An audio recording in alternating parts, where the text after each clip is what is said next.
Live. Oh yeah, Hey! we are live. Yay! Okay, I'm hearing echo. I'm guessing that's just me, right? That's just me. But it's 90% fine. of the time it 90% of the time, it's just me. What are we talking about today? is. Good news! For And we are not just for Hindus. Um, good news today. Well, it's actually kind of ongoing news. yeah, But we're going to talk about the Biden administration's actions with Saudi arms sales. Probably we're going to talk about the Houthis a little bit if we have the time. And we're going to talk about some of the wider implications, why this is a good thing, why we need to congratulate politicians, give them what they want to hear to encourage more of this, and hopefully this how has been other countries are going to follow suit. very pleasantly surprising. Like I can't. Again, I'm trying to be skeptical. I'm trying to. Oh, you're sneezing. Oh, bless you. Are you okay? Yeah. I'm good. You're good. But this has been okay. Let me actually share my screen. This has been very, very fast, faster than I would have ever predicted. Right, this whole correction. So the title of Oh, this video seriously. by Associated Press saying Biden signals U.S. will refocus on diplomacy abroad. I don't think that's a good title. I think this is a better title. Here, hold on. Let me show you another video. This is by France 24. The war has to end. Biden pulls U.S. support for Saudi-led offensive. Yeah, actually, let's play this one, and then we play the full speech. Yeah, so this one. Yeah, okay. For people who don't know what's happening, let me first play this video. Let me know if you have audio, okay? In a major reversal of America. Oh, I forgot that you guys are slow. You can't listen to things. You guys have to listen to things on normal speed, unlike unlike some people. Okay, here. In a major reversal of American foreign policy, President Joe Biden called the war in Yemen a humanitarian and strategic catastrophe, saying the U.S. would end American support for offensive operations there. This war has to end. And to underscore our commitment, we are ending all American support for offensive operations in the war in Yemen, including relevant arms sales. What began as an So again, I'm gonna keep being like cautiously optimistic, okay? Because again, like people are, if Biden is gonna do something stupid, and we're like, oh, Armin, you were wrong. Again, when we see signs of progress, we're gonna acknowledge it. If it goes back, we'll also acknowledge it, right? So again, I'm being very picky here, right? But you have to pay attention to the language. Actually, I'm gonna emphasis on offensive. We're yeah, gonna get back to that. we're gonna get back to that. Yeah, okay. What began as an internal struggle turned into a regional proxy war in 2015, when a Saudi-led coalition began an offensive against a Yemeni Houthi faction backed by Iran. A Saudi-led air campaign has since killed scores of civilians and produced what the United Nations has called the largest humanitarian crisis in the world. Human rights researchers have documented many American-made bombs that have been used against civilians and traced them to defense contractors in the U.S. Biden's announcement is a stark turn from the policy of the Trump White House. The previous administration fully backed the Saudis in the conflict and supplied them with arms.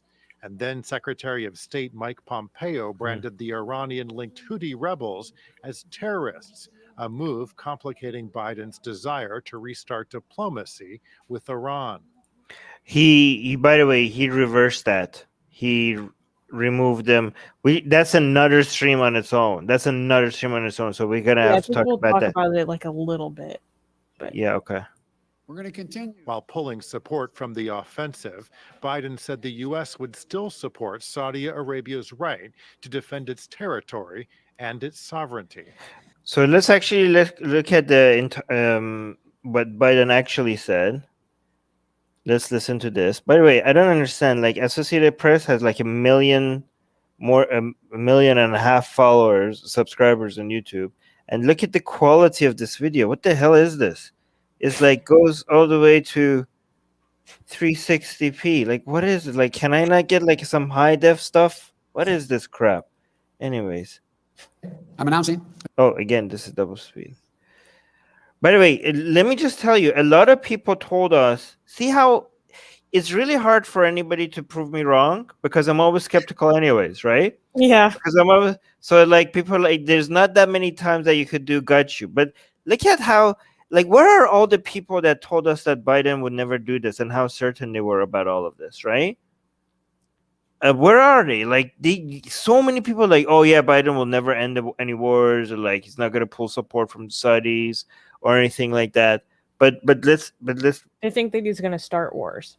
Yeah, well, I mean, he might, I mean, he right? still could. Yeah, I mean, he yeah, but we're gonna again. But this is something that they said that would never happen. Okay, but let's listen to this. I'm announcing additional steps to course correct our foreign policy and better unite our democratic values with our diplomatic leadership.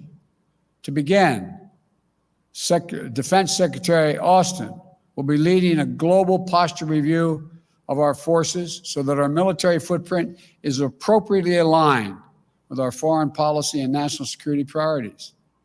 This war has to end. And to underscore our commitment, we're ending all American support for offensive operations in the war in Yemen. All right, so offensive. That means that they're still going to sell weapons to Saudi if it's defensive in nature, okay? Defensive in nature, I think that, again, me and Susanna, we're not experiencing warfare, arms sales and stuff. But my understanding of as offensive, defensive. My understanding is like land to air missiles that is supposed to take down any drones that are coming at you, stuff like that, right? Not, yeah, but we'll see. But the main thing that needs to end is like all the planes that do the bombing, and also United States fueling of the planes while they go and bomb Yemeni civilian infrastructure. That's obviously, like, I'm pretty sure that is offensive. Like, I'm not an expert, but if you could cut that part out, that would be nice. Thank you very much. This was a discussion we were having last night, because I was talking about, like, the language is very specific. They're saying that they're ending offensive sales, but I was talking about, like, I'm like, again, I'm no expert, but like, how do we know they're not just going to be like, oh, thank you for these defensive weapons, and then like move them into the other closet? Like, these are, but no, it is more complicated than that. Obviously, there are it's also about the actions taken. No, it's the nature of the weapons. It's not just like, oh, here, please don't use this for offensive measures. Like, no, there are certain weapons that are defensive in nature. Also, though, what is this? Oh yeah, Saudis suck at warfare. Okay. Yep. And the great thing about all the money that they wasted on weaponry is that they don't really know how to use them. Unless they have continuous like support and maintenance, right? So you could have someone holding their hand. Yeah, you need to hold their hand. Like, you could sell them $100 billion worth of weapons, but you need the United States to continue supporting it and maintaining it for them to be able to, like, even they don't even have, like, a lot of the most expensive planes that they buy, they don't even have anybody that knows how to use them, right? But a lot of the weapons that Saudi buys from United States is not even for using. It's for like, hey, here's some money. Can you please continue supporting us against the Iranians? Like, it's like we don't know what this is. We don't know how to use it. What the hell is this? This is too advanced for our level. But here's some money, I guess, right?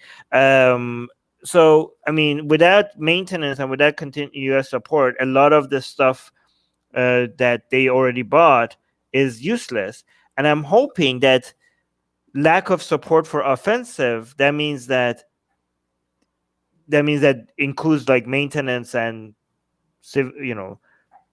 technical support and everything alike, right?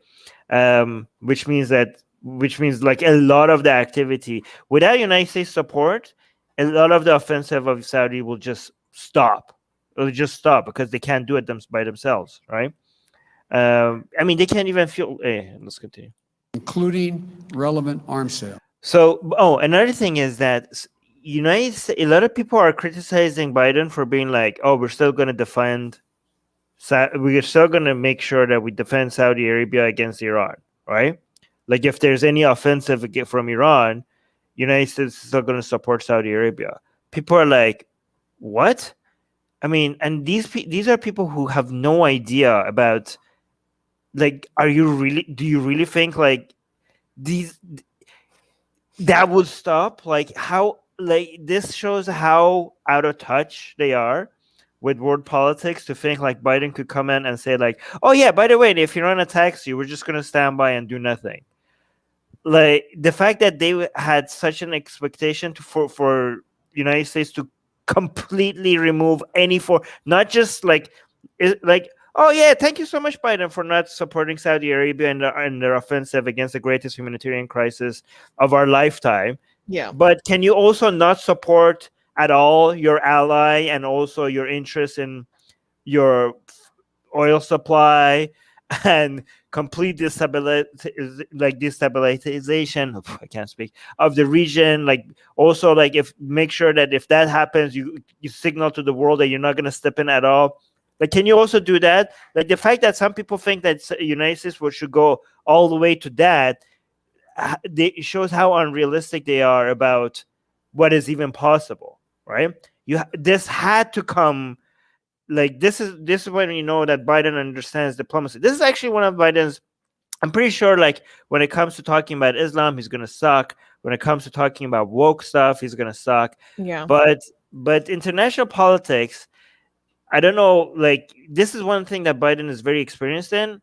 I don't know if his old age is going to make it less compared to before, because he knows how this stuff works, right? So even if he was on the wrong side before, he could make that work. But if he's on the right side now because of the influence of the progressives or because of being anti-Trump and looking like reverse, like reversing everything that Trump did, whatever that is, if he wants to get it done, he knows how to get it done, right? And his administration also knows how to get it done. And I also like the fact that a lot of the people that he puts in power right now is based on utility rather than signaling. Like, I know from when it comes to internal politics, a lot of the people who are being chosen are also a little bit like identity politics and stuff. But when it comes to international politics, it's not like he's doing even better than Obama, right? Like, Obama put Clinton in charge just to send a signal, just to do some symbolic, this is symbolic move from Obama to like show some friendships or some allegiance. But right now, Biden is only picking them based on really experience and ties, connections that they have, right? So it's moving in the right direction. I'm really happy so far, but people have to understand that for him to come and say that he's not going to support the war in Yemen, not going to support Saudi Arabia, he has to also come and say that, yes, we're still going to be there for you if Iran attacks you. We're still going to defend you against Iran. Like, he cannot, if he doesn't say that, that's going to be like a major red flag. Yeah, but let's continue. What, you're going to say something? Oh, I was reading a bunch of articles about this, and I thought this quote from an article in The Guardian summarized a lot of what you were saying very well. So William Hartung, the director of the Arms and Security Programs at the Center for International Policy, welcomed Biden's move, but he added the devil will be in the details. To be effective, the new policy should stop all arms sales to Saudi Arabia and the United Arab Emirates, both proposed and in the pipeline, including maintenance and logistical support, increase humanitarian aid, to Yemen and reverse the designation of the Houthis as a foreign terrorist organization, which severely undermines the ability of aid groups, and press Saudi Arabia and the UAE to commence a ceasefire and negotiate in good faith for an inclusive peace agreement. So I thought that was very well put, because it's not as simple as just ending offensive sales. We also have to say, we're not going to maintain your offensive weapons. Maybe Wow. we're not gonna. I mean, so that wasn't someone in his cabinet who said that. This is an analyst, basically.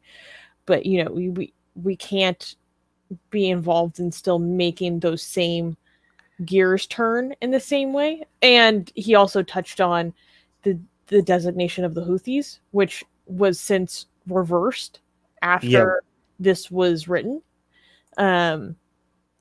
We need to talk, but let me play this video in full before we get to the Houthis.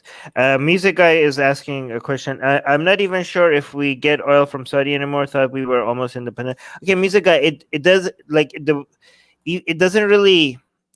It's supply and demand. If you remove the supply, even if you're not getting oil from Saudis, first of all, you are. It's like think about it like a pool, like a market with, like, people just add stuff to it and you take stuff out of it, right? So even if United States is becoming more oil independent, the fact is that if there is less supply of oil, it's going to cost more, right? I mean, technically that would be good for United States, but overall, it still means that Saudi is a major player in world energy markets. Do you know what I mean? Like, you can't. They're still a major player, right? I mean, I'm hoping they're less of a player than they used to be, and going forward, it looks like they're going to be less and less. Oh my God, I can't wait! I can't wait for renewable energies to make Saudi's political power irrelevant. Also, and it's Iran. It's going to be a vacuum, though. It's going to crumble. It's going to be. I don't know. Well, let's not predict, because then we could be proven wrong. Let's just, but like, I'm so up to, I can't wait. But again, even if United States is now making a lot of oil, even Saudi Arabia is still a major player. You cannot just, like, ignore them, right? All right, let's continue. Let's finish this video first before we get to Houthis and other stuff. At the same time, Saudi Arabia faces missile attacks, UAV strikes, and other threats from Iranian-supplied forces in multiple countries. We're going to continue to support and help Saudi Arabia defend its sovereignty and its territorial integrity and its people.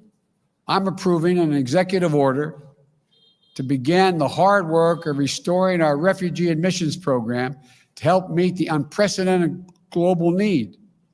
It's going to take time to rebuild what has been so badly damaged, but that's precisely what we're going to do.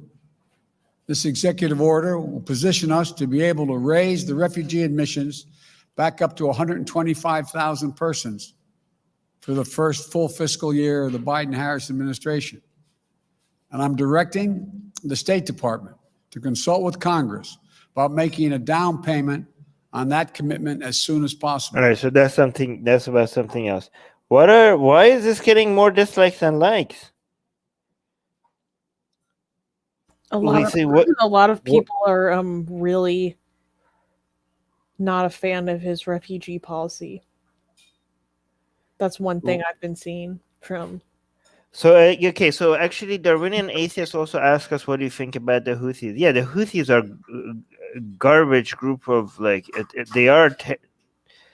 Did we already say the T word? The news clips that we showed did. Okay, so we might as well use it. Yeah. Yeah. Someone was asking if we think the Houthis are rebels or terrorists. I mean, yeah, of course. They are terrorists. They're reprehensible. Yeah, they are. However, what you have to understand is that what Pompeo did by designating the Houthis as a terrorist group made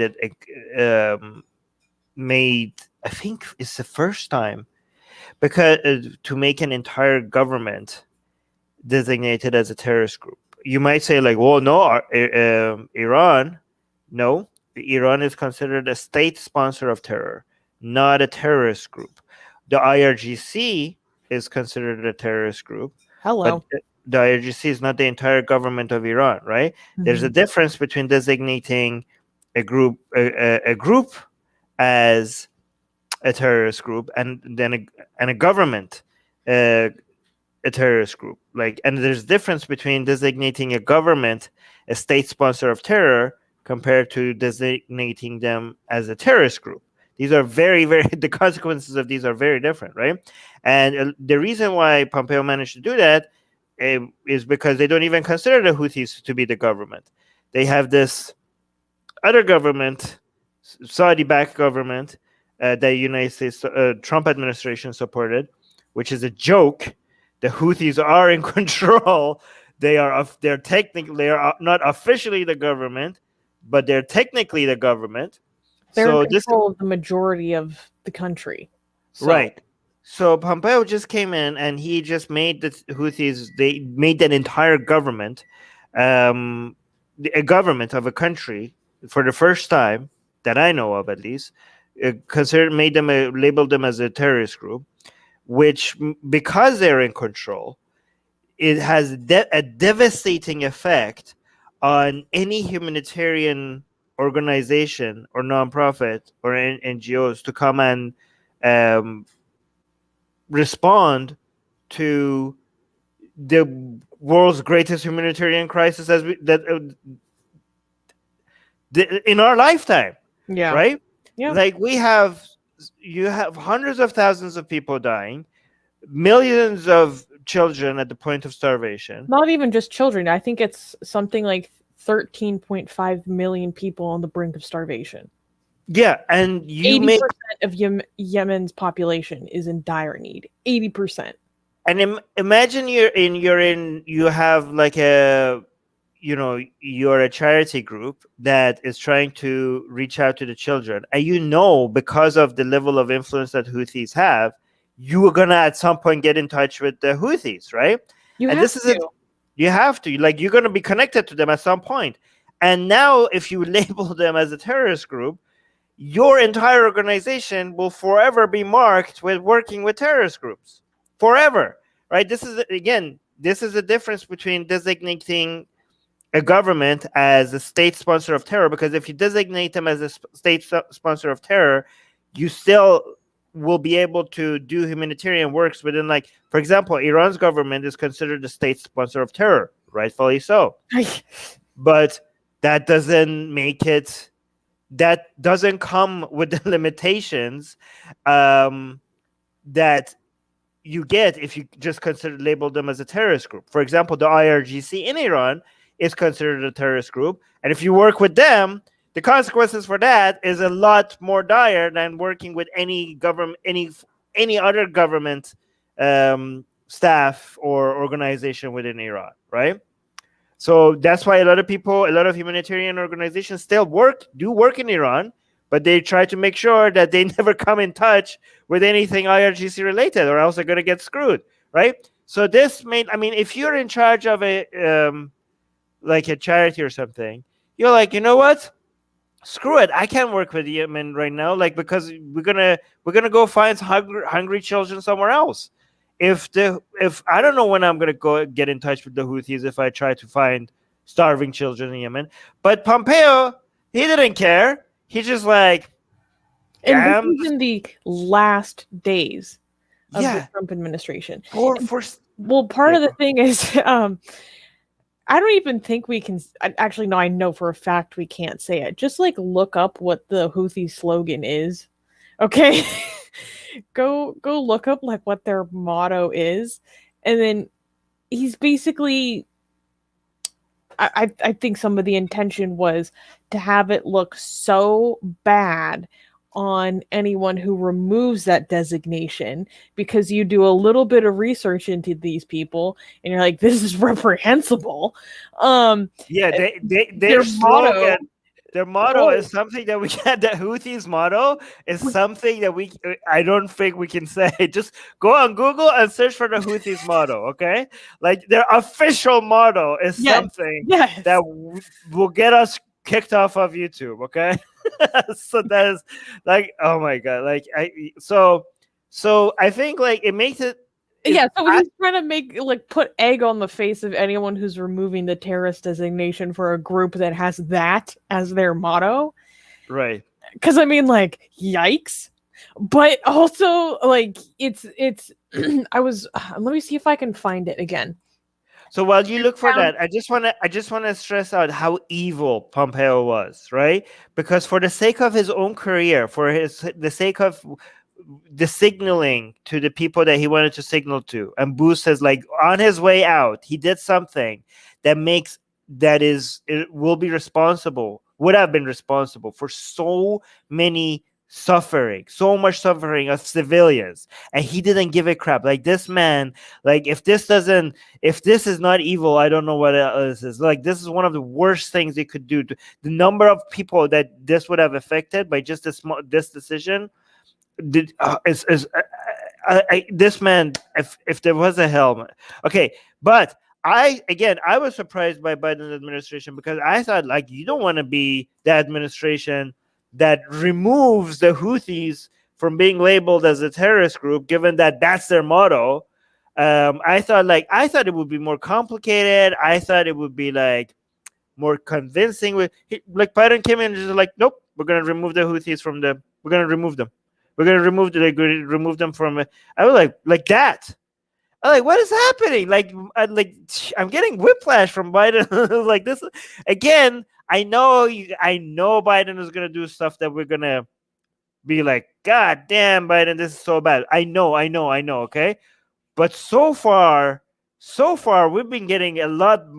This has been great. Like, guys, I'm saying if Biden gets Yemen right, if he gets Yemen right, again, if I know it's not going to be fixed, I know the Yemenis people are still going to be screwed in such horrible ways, again, but it's not a black and white thing. It could be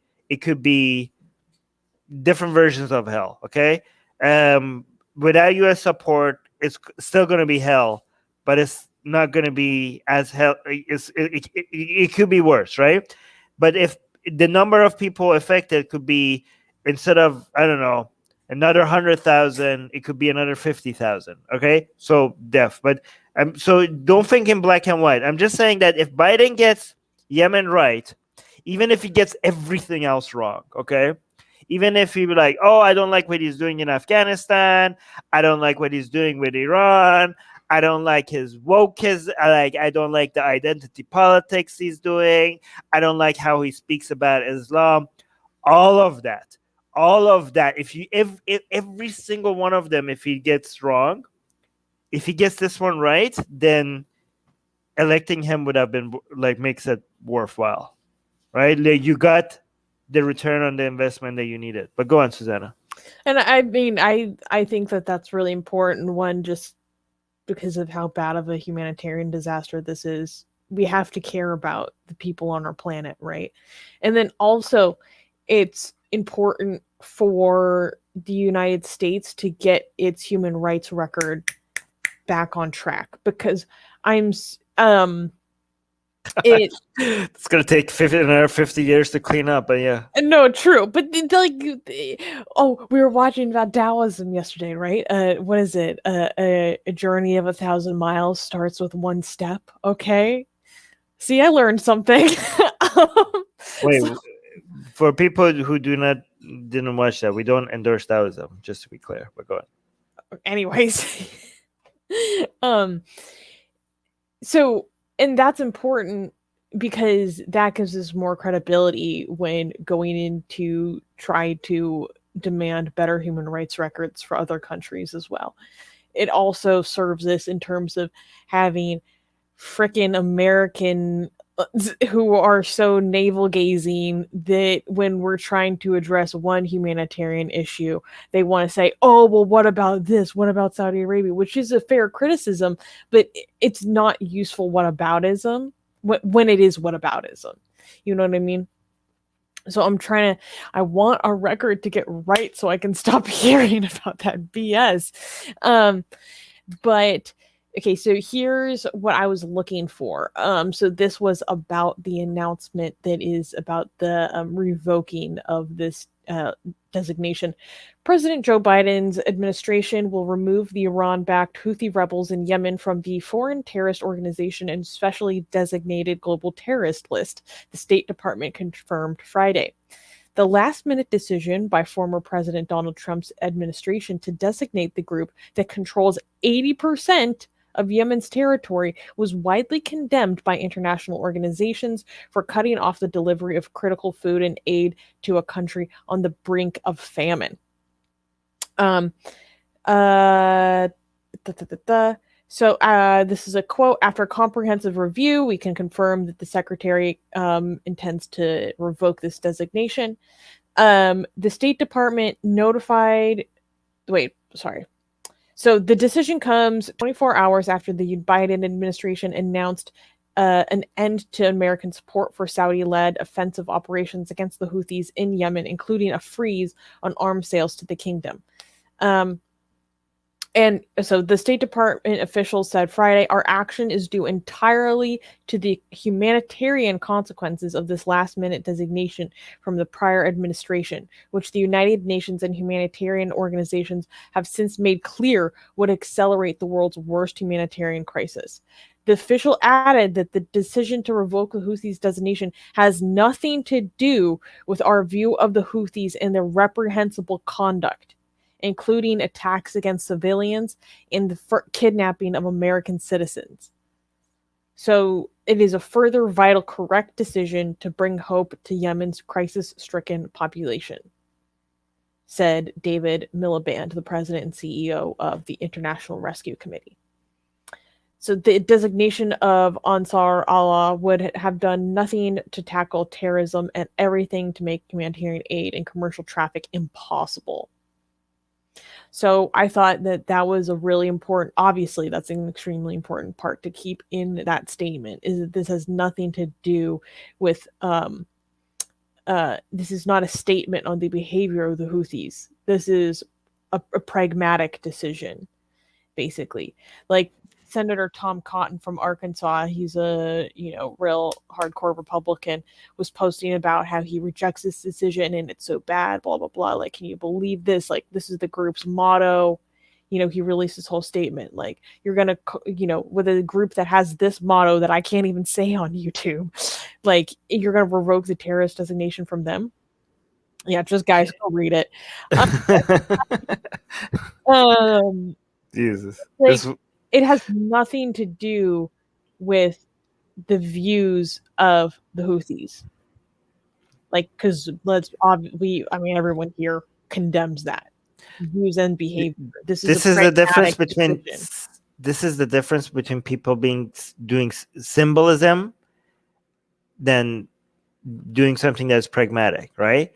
You're like, oh, but the Houthis are terrorists and they should be on a level. Like, they don't think about the consequences of the action. They just want to make sure that they send out the right signals, the virtue signaling, or like, oh yeah, but the Houthis are horrible. This is a horrible group of people and they are terrorists, right?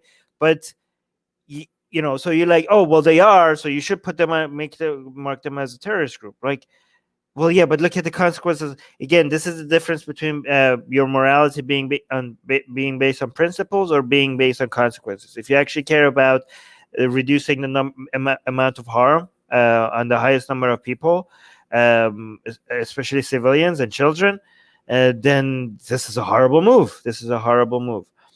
I do want to highlight some tweets. Is this a good time? Yeah. Okay. Let's get into it.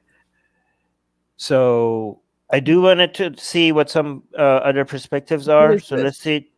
Jeremy Shahil?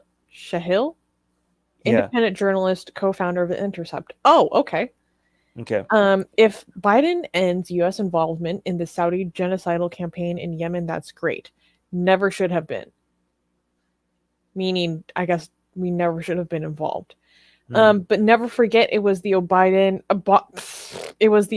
Biden admin that started this, including key figures in Biden's cabinet. They started the fire. Now they say they will stop pouring the gas on. Yeah, so that's true.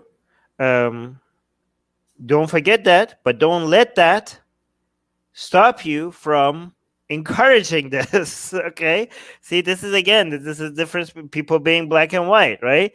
People like because something happened and that means that no matter what this new administration does, they are not going to encourage it because they're like, well, it was your fault, right?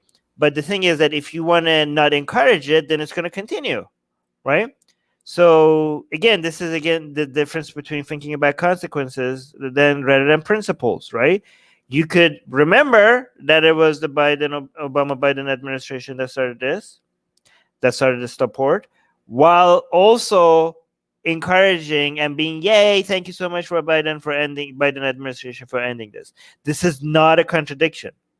This is you being pragmatic and trying to encourage the right move, okay? Or else, if you want to be stubborn and be like, I'm not, like, if voters and people want to be stubborn and be like, well, no, I'm not gonna congratulate you for doing something that you should have done you shouldn't even have started, then we're gonna get more of it. Great job. Here's the next tweet. Do you want to? Exciting news. President of the United States will announce a halt to the U.S. support for offensive operations in Yemen. Jake J. Sullivan says that includes an end to precision-guided munition sales and that the U.S. will name a diplomatic envoy to end the conflict. Great news. #Yemen can't wait. The reason why I highlighted this is because this is the co-founder of a peace group. So these are people that are heavily involved in watching it. Sometimes it's good to highlight the people that have been very invested in these things, just to see what perspective you get. This might be a little bit of a different perspective. Shireen Al-Amdemi? Yeah. Biden on ending the U.S. war on Yemen. He'll end all, quote, offensive support, including relevant arms sales, end quote, but will continue to, quote, support and defend Saudi from missile attacks. Defending Saudi is what got us into this mess. End your war, Joe Biden. Let Saudi secure its own borders. But they can't do that. No, I mean, this is like something. A fat kid, like. I mean, even if they can, this is how people. I think this is such a simplistic way of looking at things. People are just think so black and white. All intervention is good. Like, go full out with intervention. Yay, America, go kick ass and all that. Or just like, no, just stay out of everything. Like, it's just like they can't understand that there are some form of intervention that is helpful, right? If you're, I don't understand. Like, didn't you see this whole America first thing? Not completely protectionist, you look at how much China is now dominating, in world politics. Look at how much Russia is now dominating in world politics. You cannot be a complete non-interventionist, right? There's right forms of intervention and there's wrong form of intervention. Right now, it seems like Biden, when it comes to Saudi Arabia, he's hitting the right balance. Like, you not defending Saudi at all against any form of attacks by Iran. Is that your expectation? That is a ridiculous expectation. This is... why would that make any sense? How would that make any sense? No, this has been right now. I think this has been the perfect balance. No support, and in fact, punish. I think, like, one thing I would hope for is that behind the scenes, there's some consequences for Saudi Arabia's human rights violations, right? Like, it needs to look like Saudi Arabia is going to pay a high cost for being this, evil, this far on the wrong side of history. Like, there needs to be consequences for that. Right now, it seems like the consequences for killing one man, which is Khashoggi, has been astronomically higher than hundreds of thousands of people of civilians in Yemen, right? Like this is not the kind of world that we want to be living in. That it takes 6 years for there to be any pushback against any of this.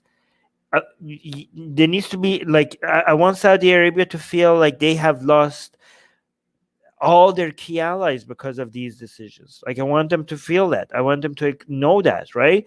But you can't let Iran all of a sudden come dominate all over the region. You need some presence. Just because Biden shouldn't be supporting any offensives, it should push as hard as it can to, first of all, not support the war in Yemen like Trump and Obama did, but also to end it. Like, they need to be leading. In fact, getting out of there is wrong. The United States does not need to be leading the way in trying to stop this war. Not going like, hey, goodbye. No, you punish Saudi Arabia. Be there and end this goddamn war. Be there. Don't wash your hands off of this. There's some intervention that is good. By the way, thanks to Biden, Italy is now also ending their arms sales. I was just about to mention that. There you go. Ahead. Mention okay. So wait, where'd it go? So let's get the timeline here, because technically this happened before the U.S. fully announced this decision. So on the 27th of January, that's when the Biden administration said that they were re-examining the arms sales to Saudi Arabia, and they had put a temporary freeze on things as they were re-examining it. So that happened on the 27th. And so that was before they even were like, yeah, we're moving forward with ending offensive sales. So then on the when is this? The 29th. So just 2 days after the US said that they were putting on a temporary freeze. Let me share this and let's make it nice and big. Okay, so then just 2 days later, they say Italy permanently halts arms sales to Saudi Arabia and the UAE. Italy's figures show that Italy's figures from 2019 show Saudi Arabia and the United Arab Emirates ranked as the 10th and 11th biggest markets for Italian arms exports. So, Italy has halted the sale of thousands of missiles to Saudi Arabia and the UAE due to their involvement in the Yemen conflict, making permanent a 18-month temporary suspension. So this confused me a little bit, making permanent a temporary suspension. A temporary suspension just became permanent. That's what they mean. That's what I figured that they mean. Like, there was already this temporary suspension, and then very quickly after the U.S. said that they were re-examining it, just 2 days later, they said that they made it permanent. I was like, dang. This is an act we considered a clear message of peace coming from our country. For us, respect for human rights is an unbreakable commitment, said Di Maio, who did not mention Yemen but had referred to the conflict there when he ordered the initial suspension in July 2019. So this is when the temporary suspension began. And then that's when... So this was... Does it say that this was a response to Biden? Like, this was like as a result of Biden also stopping the support for Saudi? There's nothing in this article I saw that mentioned an influence of the U.S. Guys, I know people are mad at Al Jazeera. Okay, we can read sources and still, keep in mind their bias. I just had to say that because I know someone's thinking it. No, I think we have told them enough to know that what our position on this is. But yes. So this article did not mention any sort of a lot of people have influence. been suggesting that, though. But I mean, literally 2 days later. 2 days after Biden. Yeah. Come on. I mean, this is great. This should make us start shaming United Kingdom, France, Germany, Funny you should say that. and Canada, because it's because they're behind on the United States on this. Like, these are the same countries that kept on, like, their citizens, their government kept on shaming United States for the past 4 years, right? Well, great job. Now you're behind United States, right? Yeah. Like, these are the countries that were virtue signaling about how ahead they are when it comes to immigrants, human rights. Look at Trump. We're not like Trump. We're so much better. Okay, what about now? Now Biden is ahead of you. Are you? Yeah. Now, You're but now gonna sit there. You're gonna take that. You're gonna take that. now, like, you endured 4 years of virtue signaling by comparing yourself to Trump administration, Which is a pretty now low we're gonna bar. Yeah, which is a pretty low bar. Now we get to do the opposite. Now you all should be shamed for being so behind the Biden administration and still supporting. These are Western countries that are supposed to be on the side of human rights and enlightenment values and all, and they are all supporting the greatest human rights violation of our lifetime for the sake of arms sales. Yes. And if anybody like, but jobs, but money. You mean like your prime minister? No, but You no, mean like your government?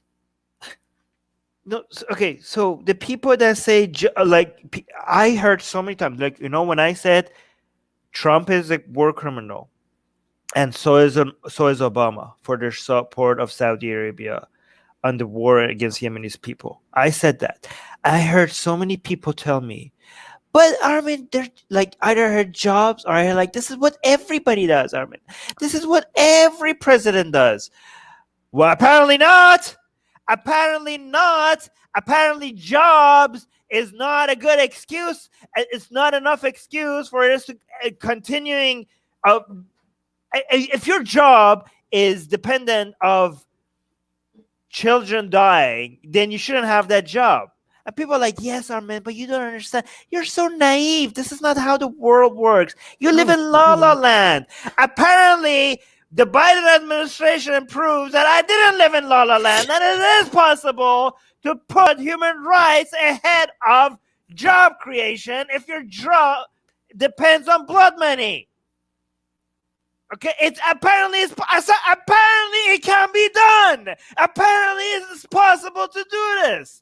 Where are all the people that says, Armin, everybody do this? This is how the world works. Where are the people? Because it is happening. Can we send that to Trudeau? Just a clip. My prime minister, Justin Trudeau, is now behind the United States. Like, the government that is like virtue signaling, like, oh, look at us. They were ahead. They were ahead. Well, now you're behind. Literally citing jobs. They revoked the suspension, literally citing jobs. Yeah, Canada's government is now saying like, oh yeah, we have to keep selling arms to Saudi Arabia. But why? Jobs. Yeah, okay. Like sacrifice innocent children so that Canadians can have their jobs. Great trade-off.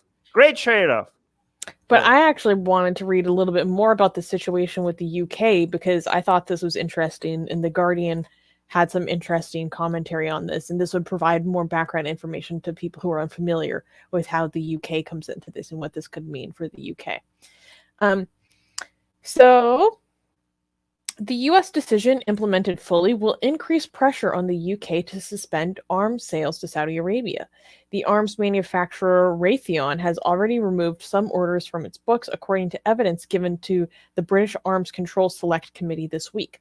Although the UK is not formally part of the Saudi coalition in Yemen, it does provide technical assistance to the Saudi Air Force, which the Ministry of Defense says is designed to help Saudi Arabia's targeting meet standards of humanitarian law.